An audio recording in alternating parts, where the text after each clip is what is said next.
Hello everyone, Tim here. This video is all about the 80s. We are in 80s month essentially because we have the top 25 80s movies going on. I've already gotten a decent amount of entries. Would love some more. So I'm going to try to pump out some 80s videos for you. 80s mood. I know it's Criterion month also, but it's also 80s month. Yeah. So this video, I'm a fan of the high school movies. Even though I had a miserable high school experience, I like high school movies. The 80s had absolutely killer high school movies. There was amazing stuff like Fast Times at Ridgemont High and Lean on Me and The Outsiders.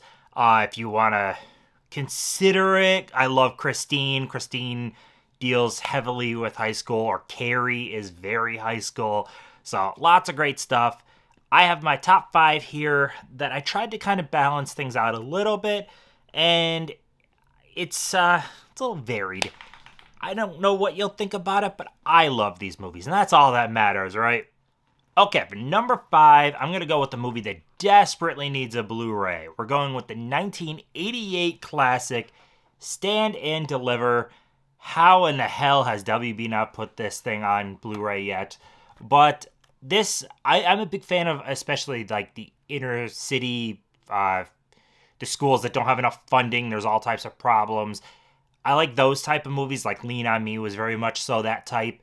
Stand and Deliver is that also, with an amazing performance by Edward James Olmos and Lou Diamond Phillips. Fantastic performances all around. The teacher is trying to teach them math, and it's just such an uplifting movie, but it's a really good inner city school type movie. I don't know if that's the right way to say it, but I really like that genre of movie. Not 80s, but I love the substitute movies also, even though they take the genre into more of a action-oriented way. But yes, great movie. Highly recommended. Probably on streaming, but goodness gracious, this needs a Blu-ray.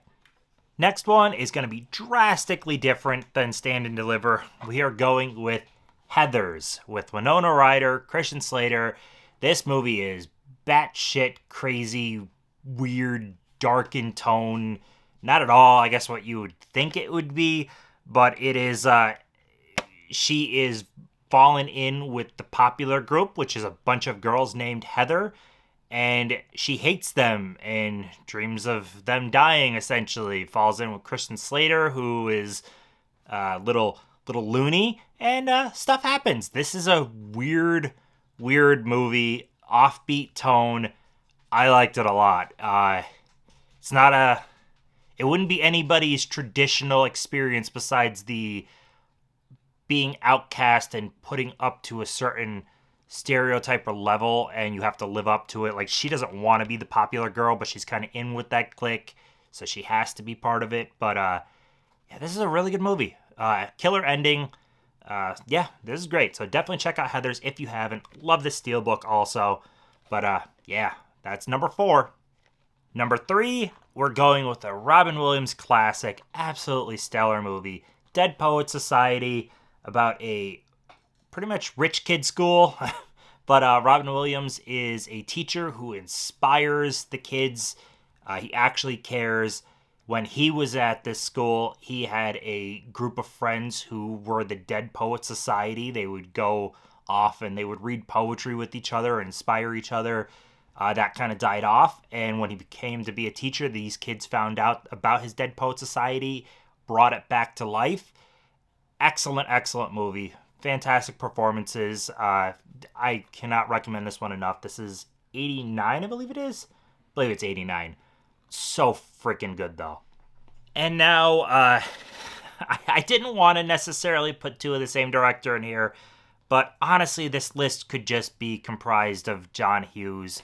I mean, I left off like Pretty in Pink and 16 Candles, and like a good chunk of his filmography deals with the same type of stuff. But how could I not have Breakfast Club? Oh my gosh, it's the simplest story. A bunch of kids that are all completely different from each other are in detention, and they start to bond over their differences, but also similarities. fucking awesome movie. This is so good. Holds up fantastically. I know some people said it doesn't really age as well. I think it does. I think it's great. It's timeless. Absolutely love it. Yeah, I mean, who hasn't seen Breakfast Club? I imagine many people did. You know, the fist bump at the end. That's so damn good.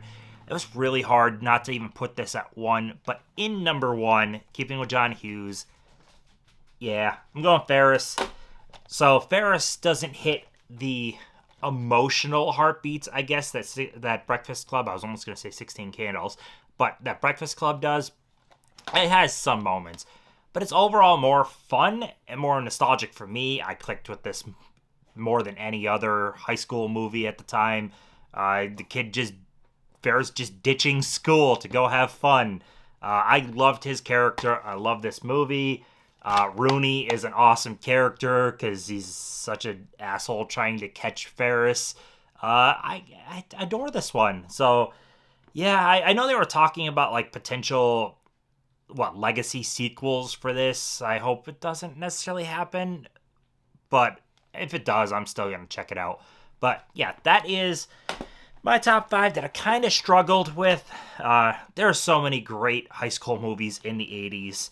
I could have made this a top 10 list, but stuck it at 5. I'm going to try to do another top 5 for the 80s. There's a lot of potential. The 80s had some of the best of almost every genre. Goodness gracious, if I do something in horror, the 80s is literally the best in everything with horror. But yeah, that is all I got. Submit your top 25 80s movies if you have not already. And have an awesome day. Yeah, like, comment, subscribe, all that stuff, and I'll see you in the next one.